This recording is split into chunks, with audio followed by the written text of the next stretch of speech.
Hello दोस्तों, कैसे हैं आप। उम्मीद करता हूँ अच्छे होंगे। और आज आपने सुना होगा कि रिया चक्रवर्ती को आखिरकार गिरफ्तार कर लिया गया। 9 गिरफ्तारियां पहले हो चुकी हैं, जिनमें दीपेश सावंत, सैमुअल मिरांडा और रिया का भाई सौविक चक्रवर्ती, ये 3 लोग ड्रग्स के मामले में, ड्रग डीलिंग, यूजिंग, इन सब मामलों में हैं। और इनके अलावा जो अदर यूजर्स हैं वो 6 और हैं। तो 9 पहले से गिरफ्तारियां हो चुकी हैं और आज ये 10वीं गिरफ्तारी रिया चक्रवर्ती की हुई है, जो कि होना बहुत ज़रूरी था। और एक बहुत बड़ा ताज्जुब सामने आया है, आप भी शायद जानते होंगे, कि अभी तक जो सुशांत सिंह राजपूत के लिए सपोर्ट में नहीं आ रहा था बॉलीवुड का एक बड़ा पार्ट, वो आज रिया के जस्टिस के लिए सामने आ रहा है। और उन्होंने एक कैंपेन बना रखा है कि रिया को जस्टिस फॉर रिया। क्या तमाशा बना दिया बॉलीवुड वालों ने। तुम लोगों को आगे चलकर अपनी रियल औकात पब्लिक बताएगी। पब्लिक, तुम 10 करोड़ रुपया लगा कि जो 100 करोड़ पैदा करते हो ना, वो सब इनकम तुम्हारी हो जाएगी अब बंद आगे चल के। Public, we the people of India are not fools. हम बेवकूफ़ नहीं हैं। हम ऑटोग्राफ लेना जानते हैं तो बाद में अच्छी तरह, हाँ समझ गए ना, लगाना भी जानते हैं, ठीक से दिमाग ठिकाने लगा देते हैं। पब्लिक तो गवर्नमेंट गिरा देती है। प्याज की कीमतें बढ़ जाती हैं, प्याज के नाम पर न जाने कितनी बार गवर्नमेंट गिरी है, पता करो 70-75 साल में। तुम लोगों की तो हैसियत है क्या? कुछ नहीं। स्ट्रगल करके जाने कैसे कैसे तुम बने हो, और आज तुम आउटसाइडर्स के साथ इतना घिनौना मजाक कर रहे हो कि किसी को भी जान से मार दोगे और वो बात दब जाएगी। सत्य थोड़ी देर के लिए दबाया जा सकता है, कभी पराजित नहीं किया जा सकता। तुमने पढ़ा नहीं है, सुना नहीं है, तुम बेअकल हो, बिल्कुल मूर्ख हो। चाहे वो अनुराग कश्यप हों या वो छोटी छोटी जो 2-3-4 हीरोइनें ये सामने आई हैं। एक ये बेवकूफ़ लड़की स्वरा भास्कर, ये बहुत बेवकूफ़ है।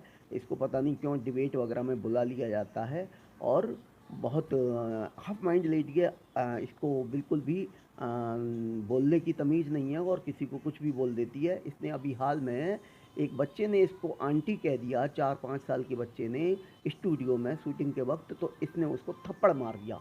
ये ऐसी लड़की है स्वरा भास्कर, और ये रिया चक्रवर्ती के सपोर्ट में, सोनम कपूर सपोर्ट में, अनुराग कश्यप जी सपोर्ट में, हिमा कुरैशी कोई छोटी मोटी हीरोइन है वो सपोर्ट में। अरे स्ट्रगलर हो भैया, हाँ, 2 पैसे कमाने के लिए हो, कम से कम सत्य की मार्ग पर तो चलो। ये बॉलीवुड बहुत अजीब दुनिया है। इसमें अपने आप का मुकाम बनाना बहुत बड़ी बात है। देखो आज मनोज कुमार साहब हैं, वो कितनी उम्र हो गई, दिलीप कुमार साहब हैं, फिल्में कम की लेकिन उनका सम्मान कितना ज़्यादा है। वो क्यों नहीं रिया की सपोर्ट में बोल रहे, और दूसरे अच्छे लोग क्यों नहीं बोल रहे? तुम ये 4-6-10-15-20 लोग क्यों घूम रहे हो? लगता है कि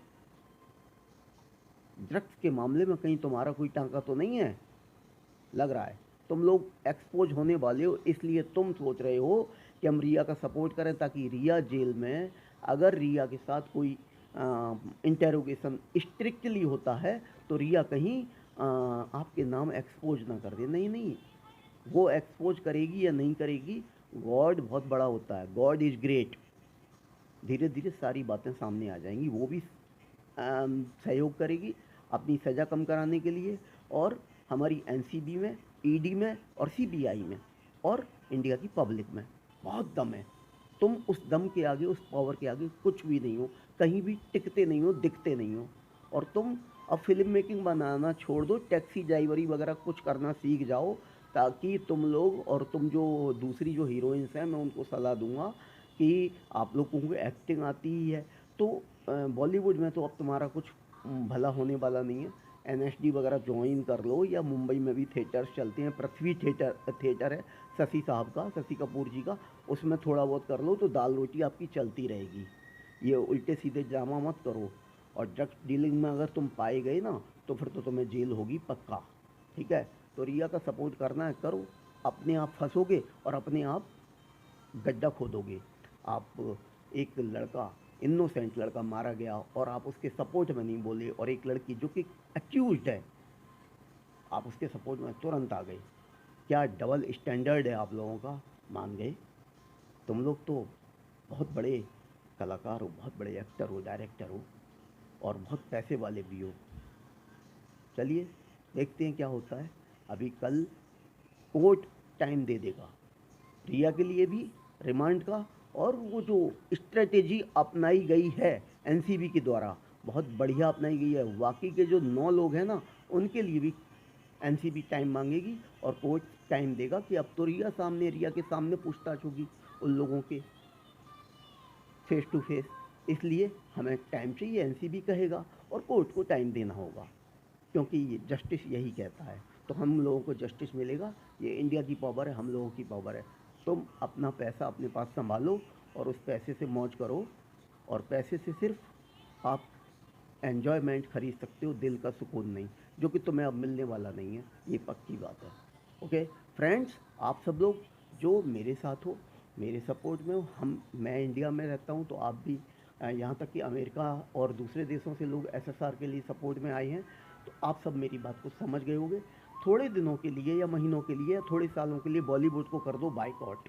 हम एंटरटेनमेंट के दूसरे साधन ढूंढ लेंगे, लेकिन हमारे परिवार का कोई व्यक्ति फिल्मों में संघर्ष करने के लिए जाए, कामयाब हो जाए और वो मर जाए, ये इससे ज़्यादा निंदनीय दुखद क्या हो सकता है, ज़रा सोचो। तो प्लीज़ एसएसआर के लिए सपोर्ट कीजिए और फिल्मों को बायकॉट कर दो। और ये हीरो कलाकार हीरोइन कहीं भी मिले, इनका कोई ऑटोग्राफ मत लो, बल्कि उल्टा इनके ऊपर हम लोगों को तो थूकना है मेरी समझ से। Okay, bye bye. I salute NCB, I salute ED, I salute CBI, I salute supreme court. Thank you, thanks a lot.